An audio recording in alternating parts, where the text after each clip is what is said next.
नमस्कार, मैं विकास easy solution YouTube channel पर आप सभी का स्वागत करता हूं। दोस्तों, यहां पर आज हम ओम का नियम पढ़ने वाले हैं और ओम के नियम से जितने संबंधित न्यूमेरिकल हैं उनको भी यहां पर आज हम एक दो न्यूमेरिकल को हल करने वाले हैं। दोस्तों, यदि आपको वीडियो अच्छा लगे तो प्लीज वीडियो को लाइक करिएगा और अपने दोस्तों में भी शेयर करिए ताकि उनको भी यह जानकारी मिल सके। यदि आप चैनल पर पहली बार विजिट कर रहे हैं तो प्लीज चैनल को भी सब्सक्राइब कर लीजिए जिससे आपको आने वाले हर नए वीडियो की नोटिफिकेशन मिल सके सबसे पहले। तो यहाँ पर आज हम ओम का नियम जो टॉपिक है इस पर चर्चा करने वाले हैं।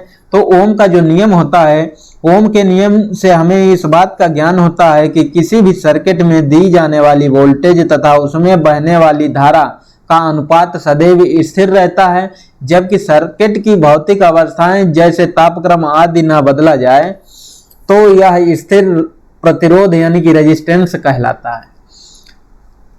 या आप दूसरे शब्दों में यहाँ पे आपको दिख रहा होगा V अनुक्रमानुपाती I लिखा है, तो यहाँ पर आप इस तरीके से भी बोल सकते हैं कि किसी भी परिपथ में बहने वाली धारा वोल्टेज के अनुक्रमानुपाती होती है। तो V अनुक्रमानुपाती आप I लिख दीजिए। जब आप अनुक्रमानुपाती को हटाएंगे तो V बराबर IR हो जाएगा, जहां पर R ये आपका है, ये आपका प्रतिरोध हो जाएगा। और तो यहां से आपका जो फार्मूला है क्लियरली निकल करके आ रहा है, V बराबर IR, ये आपको यहां पर देखने को मिल रहा है, मैंने पहले लिख दिया है। तो यहां पर जो V आपकी है वो यहां पर आपको देखिए वोल्टेज यानी कि वोल्ट, और जो आपका I है वो यहां पर आपकी धारा यानी कि I को धारा से डिनोट करते हैं, और जो R है वो उसे प्रतिरोध। तो यहां से आप फार्मूले को चेंज भी कर सकते हैं, R बराबर आपका V अपान I हो जाएगा। इसे और एक तरीके से भी बोल सकते हैं I equal to V upon R। तो आपका ये ओम का नियम है जो कि V अनुक्रमानुपाती I होता है, जब V अनुक्रमानुपाती हटाएंगे IR हो जाएगा। तो यहां से इस फार्मूले को आप लिख सकते हैं I के पदों में यानी कि I बराबर V अपान R, या आप R के पदों में यहां पर लिख सकते हैं V अपान I। तो ये आपके एक ही मेन फार्मूला है V बराबर IR, इससे आपको ये फार्मूले प्राप्त हो सकते हैं, हो जाएंगे। तो चलिए इससे संबंधित आज हम आपको कुछ क्वेश्चन जो न्यूमेरिकल हैं एक दो सॉल्व कराने वाले हैं। यहाँ पर आपको देखने को मिल रहा है 1 किलोवाट जो होता है वो आपका 1000 वाट के बराबर होता है, और आपका जो एक हर्स पावर यानी हार्स पावर जो होता है वो 746 वाट के बराबर होता है। जो मीट्रिक हार्स पावर होता है वो 735.5 वाट के बराबर होता है, जो कि ये मीट्रिक हार्स पावर होता है, मीट्रिक हार्स पावर। तो यहां पर अब प्रश्न नंबर 1 लिखा हुआ है तो इसको हम सॉल्व करेंगे। तो यहां पर इसमें देखिए क्या बोला गया है, बोला गया है किसी परिपथ में 1.5 एम्पियर की धारा बह रही है तथा 60 ओम का प्रतिरोध है, तो वोल्टेज ज्ञात कीजिए। यानी कि आपको धारा I इक्वल टू 1.5 एम्पियर दिया है और यहां पर आपको 60 ओम प्रतिरोध दिया है, तो R इक्वल टू 60 ओम, जो 60 ओम हो गया। ठीक है, तो यहां पर आपसे वोल्टेज यानी कि V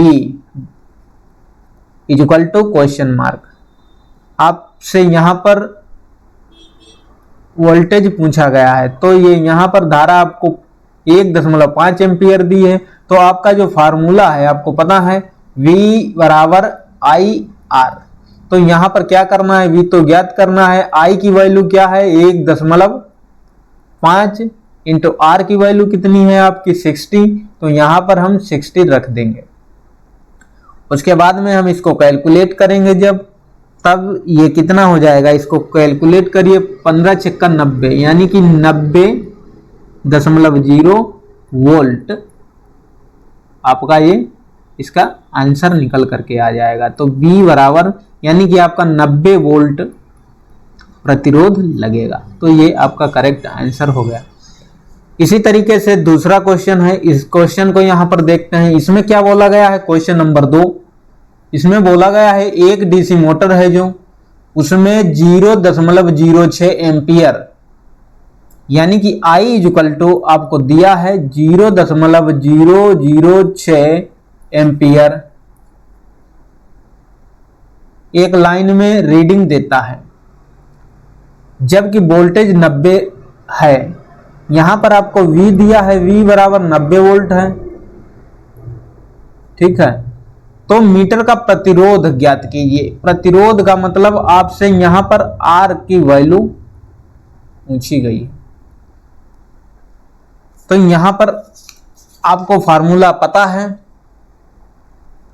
V बराबर IR है। जो आपका फार्मूला है वो V बराबर IR है। आपको निकालना क्या है, R निकालना है, तो R equal to V upon I हो जाएगा। तो आप यहां पर V की वैल्यू रख दीजिए, कितनी है 90, बटे I की वैल्यू रख दीजिए, कितनी है 0.06। दशमलव हटा दीजिए और ऊपर 3 जीरो बढ़ा लीजिए, क्योंकि 1 2 3 अंक के बाद में है। तो यहां से आप इसको काट सकते हैं आसानी से, 15 बार में कट जाएगा, 15 छक्का 90। ठीक है, उसके बाद में आपके 3 जीरो बच जाएंगे। तो यहां से आपका जो 15,000 है आपका वो प्रतिरोध है, ये इसका मात्रक ओम हो जाएगा। प्रतिरोध का मात्रक ओम होता है। तो यहां से आपका करेक्ट आंसर जो इसका निकलेगा वो 15,000 ओम यहां पर इसमें प्रतिरोध लगेगा। ठीक है साथियों, यदि आपको यहां पर किसी को भी कोई डाउट हो तो आप हमें कमेंट करके जरूर पूछ सकते हैं। तो अगले क्वेश्चन नंबर जो अगला है, यहां पर इसमें बोला गया है, क्या बोला गया है, एक विद्युत की जो घंटी है वो आधा एम्पियर पर बजती है लिखा है। ठीक है, आधा यानी कि 1/2 एम्पियर पर बजती है। घंटी की कॉइल का प्रतिरोध 36 ओम है। जो घंटी की कॉइल है उसका प्रतिरोध 36 ओम है। घंटी को बजने के लिए आवश्यक वोल्टेज ज्ञात करो। तो यहां पर आपको एम्पियर, हाफ एम्पियर, यानी कि आपको I बराबर आधा एम्पियर दिया हुआ है। ठीक है, और यहां पर जो प्रतिरोध है R इक्वल टू आपको 36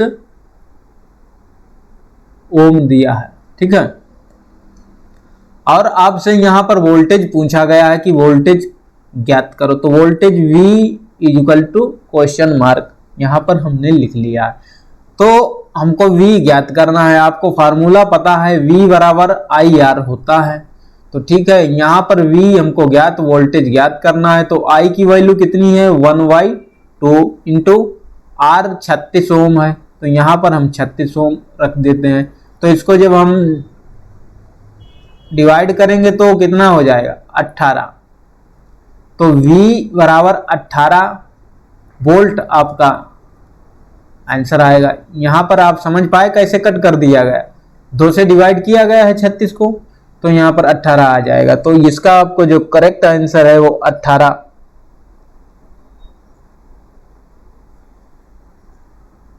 वोल्ट निकल के आएगा।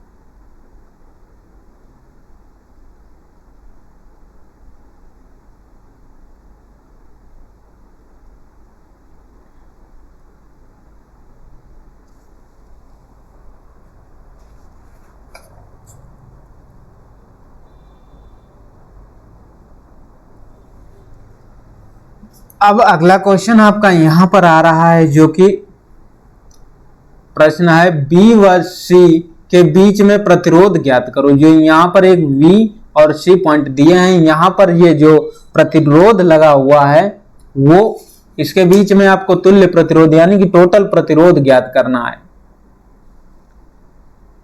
तो यहां पर प्रतिरोध आप कैसे ज्ञात करेंगे, यहां पर आपको पता होना चाहिए कि ये जो प्रतिरोध लगे हैं ये समांतर क्रम में लगे हुए हैं, इस तरीके से जो प्रतिरोध लगते हैं वो श्रेणी क्रम में होते हैं और जो इस तरीके से प्रतिरोध लगाए जाते हैं वो समांतर क्रम में होते हैं।